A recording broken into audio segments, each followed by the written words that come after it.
All right, so um, man, this story, man, it like this happens so much to a point where people just grow numb to it. It's so unfortunate. This story is about a couple house got raided because they were looking for somebody that was I guess stealing cars or something like that. I probably got the damn story wrong. I'm sorry, y'all, but they'll tell you in the video. But yeah, um, so I'm finna play it, man. Like, this is why we say defund the police. Here we go. Sheriff's on search warrant! That night was something I'll never forget. I felt like I was gonna die. Go to the ground, lay with your hands out. Lay flat on the ground. You know, let me say this. You, you know, this happened to him, them, that couple you just saw a few seconds. Like, this could happen to me. This could happen to my mama. Like, or my family. Like, you at home minding your own business, just mind your own business, and then they bust down the door. Um, because I mean they raid the wrong house because oh god, because they are incompetent. But you know, Joe Biden and Trump wants to fund these people, fund the police. You know, we need police. You know, to protect property, to protect property, not protect your ass. Like they kill your ass, especially you know the skin color I have. That killed me in a heartbeat. Man, they trigger happy. You know, like somebody said, shoot first, ask questions later. Like that's their goal. And these poor people, man, like, jeez. But let me get back to it. In April 2024, an innocent family had their home raided by a SWAT team, causing extensive damage to the house and leaving the family with lasting psychological scars. You can drop a penny and I'm waking up. I'm hearing every little thing. I can't sleep. I'm seeing a therapist. Just after midnight, Avery Marshall and his fiancée Elisa Carr, their 9-year-old son Chiron, and their 16-year-old daughter Jasani were asleep in their home in Pender County, North Carolina. Suddenly, Avery heard a commotion at the front door. The door flew open, and as the door flew open, glass flew in the house in the living room, and you know I was so scared that I couldn't move. Plus, you know I was hurting from my back injury. He had back surgery with stitches in his back. Oh god. And they made him crawl. This guy had back surgery, which your back is the reason why you walk. Without your back and your spine, like you can't function. Like you basically a quadriplegic. So you recovering from that, like you don't need to be getting on the ground at all.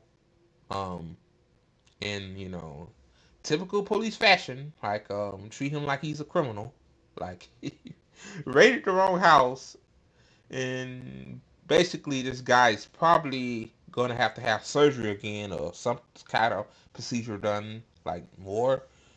I don't know if they have health insurance or not, because in this country a lot of people don't. So that's more money out their pocket potentially. So and then on top of that, they bust their house up. Oh God, you see why I don't like these people, man. I just don't. I don't like the police. I never liked the police. Even when I was younger, I knew the police. Like I didn't like. I was kind of like in an echo chamber. Like I didn't understand how corrupt police was when I was real young. Like when I got teenage years, I got it. But yeah, like yeah. In the glass, lay in the glass on the floor. And then one of the police officers put their foot on his back.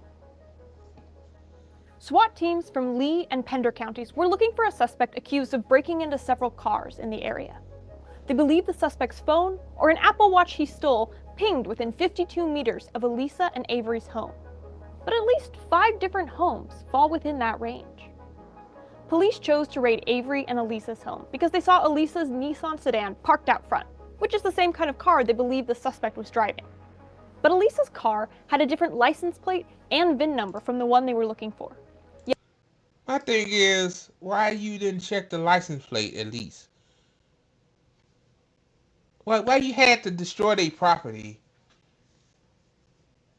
and injure that man for what? All you had to do was just check the license plate.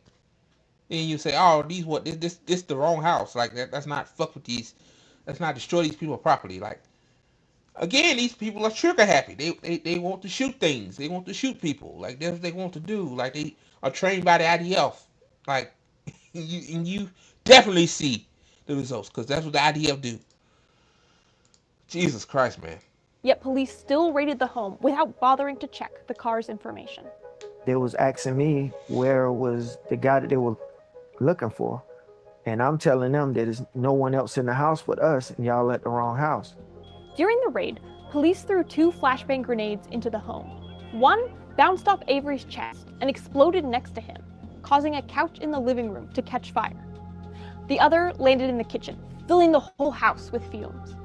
Police also ordered Elisa and the kids out of their rooms at gunpoint. He had a AR rifle pointed with a light on it, pointed in his face. And I'm yelling at him, telling him, look, he's 9 years old. And I felt like, I felt like I was gonna die. Elisa, who had suffered 2 heart attacks in the past, began to feel chest pain from the terror, fumes, and adrenaline. But that didn't stop police from interrogating her and accusing her of lying when she said she didn't know the suspect. I was just sitting there gasping for breath, and I couldn't breathe. And my heart started fluttering like the time I had my past 2 heart attacks. So I told the officer, I was like, I can't breathe. Finally, the police called for an ambulance to take Elisa to the hospital. While she was there, the raid continued. Police handcuffed Avery and yanked him up, re-injuring his back. They then searched every nook and cranny in the home, damaged the walls and floor. Thank God that they didn't give her another heart attack. They said, yeah, the woman suffered 2 heart attacks. And doing that, hell, that could have. Wow, that. Jeez, man. And took sledgehammers to the outside of the house. I mentioned something to one of the detectives that was in here that night, and I said, what are y'all gonna do about my stuff that was messed up in here, the couch and the chairs and the door and stuff? He looked at me and told me, he said, you better be glad that they didn't take the couch and throw it into the big screen TV that you got on the wall. After about 3 hours, the police finally left. Naturally, the suspect who was never there was not found. He was apprehended in a different county later on. Had police taken the time to realize the license plate on Elisa's car didn't match the vehicle the suspect had been in, this whole raid could have been That's what I said. avoided.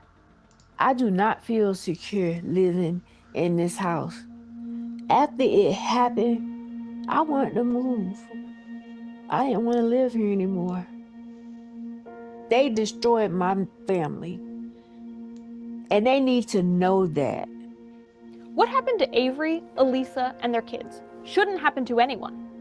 When the police disregard facts and raid the wrong home, they should be held accountable. That's why Avery and Elisa have teamed up with IJ to file a federal lawsuit against Pender and Lee counties for this unconstitutional and entirely avoidable raid. So yeah, like destroyed the property. You almost gave the wife a heart attack again. You re-injured the husband's back. You put a gun, a AK rifle to the boy's face. Um, yeah, like yeah. I'm glad that shout out to Institute for Justice. I hope they get what they deserve. And unfortunately about that too is that whenever the cops get sued, um, or a settlement incurs, that come out of the taxpayers' dollar pockets.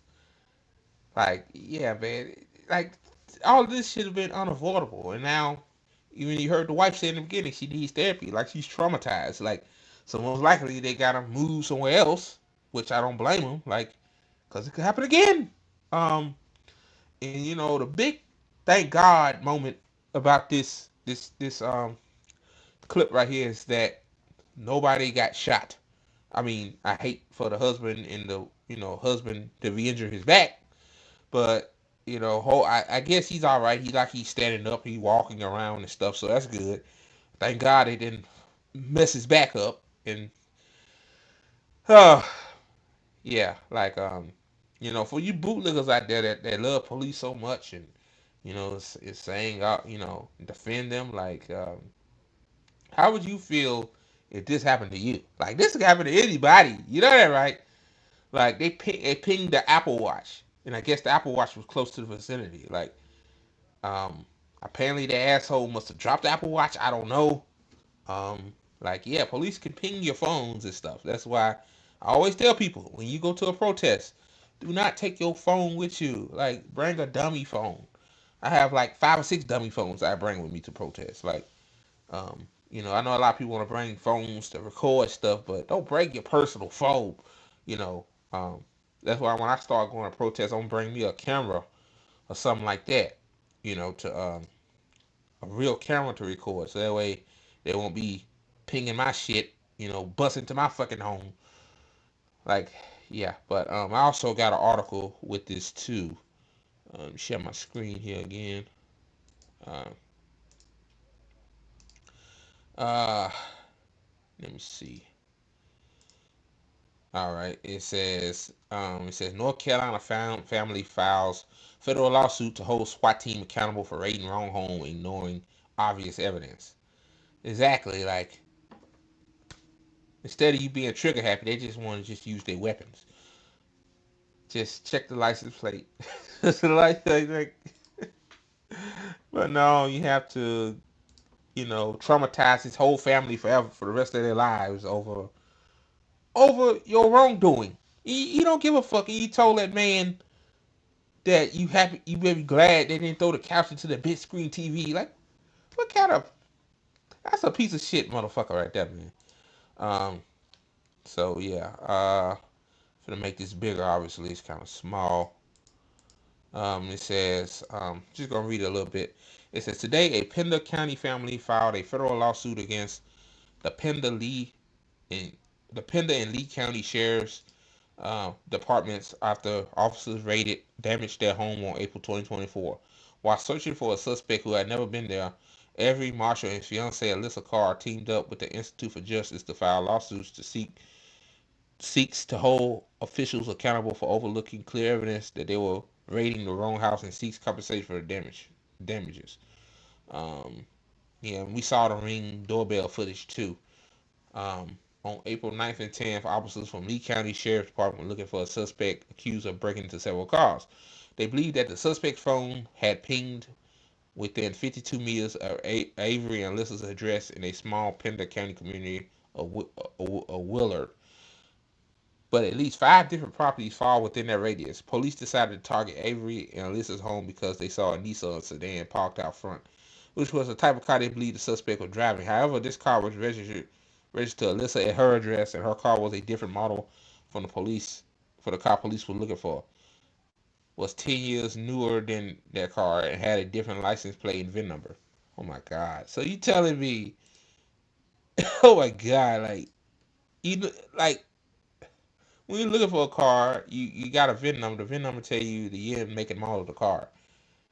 Yeah, both of them Nissan, but yeah, it's different models of Nissan, different years of Nissans. Like, oh God, yeah, yeah, I believe they were just trigger happy, man. Um, Lee County Sheriff Department moved forward with getting a warrant to raid the home, falsely telling the magistrate the car was one of the same, and without telling the magistrate that at least 5 other properties within 52 meters of Avery and Elisa's address.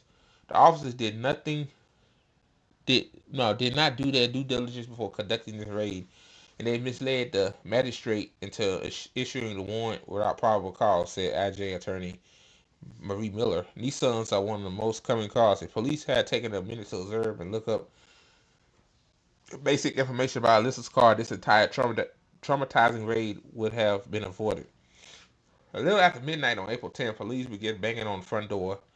Avery got up, looked out the window, and white men with large firearms at his door. The cops then shattered the storm door, busted through the front metal door, and threw two flashbang grenades into the home. One bounced off Avery's chest and exploded next to the couch. My God, imagine if that grenade exploded on that man's chest, and the man already had a back surgery. Like, oh my God, man, this is wild. The flashbangs filled home with noxious fumes. Officers ordered Avery, who was shirtless and just had back surgery, to lie on a glass-covered floor. At this point, the rest of the family woke up. Police ordered a 9 and 16-year-old kids out of their bedrooms at gunpoint and interrogated them in a police wagon outside. Oh my God. So you telling me you looking for a guy that's not 9 and 16 years old, but you interrogating him? What in the fucking hell? Oh God. The worst part of this whole nightmare was laying on the ground, not being able to do anything, while cops had an AR pointed in my son's face. All I could do was yell. He's 9 years old, said Avery. I still lose sleep over it, and I know he does too. Yeah, these kids are traumatized. Let me see. It says it's so. This happens. It shit happens. It says it's so dehumanizing. They wouldn't believe us when we said we didn't know this guy, and they wouldn't believe me when I said I couldn't breathe. Said Alyssa. I don't even feel safe living in my own home anymore because of what happened that night. It says while Alyssa was at the hospital, you think the whole family could go with her to the hospital because they almost gave her another heart attack. They still was raiding the home. Oh my God, bro. Police searched every nook and cranny, took a sledgehammer to the outside of the home, damaged walls and floors throughout the home, and yanked Avery off the ground while handcuffed, re-injuring his back. It says a- after what felt like an eternity to the family, the police finally left, leaving the home unsecured, fumes smelling in disarray. Later the next day, the suspects were apprehended in a different county. But people say that defunding the police is a bad slogan. Um, like it's the bare minimum. Like on the like JB always says, on the road to abolition is the only way. Like it makes me mad. Like the Jank Hugels of the world and other people shit on defund the police. Like you know, see Jank and them. You gotta understand. Like some people live in neighborhoods that police never go to. Like police would never go to Beverly Hills or some high end community, man, like or Park Avenue or some shit like that. Like they always harass and intimidate folks or storm into wrong people's homes in the areas where working class and poor people live. So yeah, miss me with I don't believe it. Defund the police is a bad slogan. Like shut the hell up. Oh God, man. But I hope this family, Alyssa, um, um, her husband. I hope they get retribution, man. This is unacceptable. Like it's crazy. Like this shit happens. This shit happens every day. Like sometimes I maybe just go YouTube to search up raids and um, you know, you know, police brutality. Like and you'll see it, man. Like people, it's the new normal. Like like it, yeah, man, it's wild. So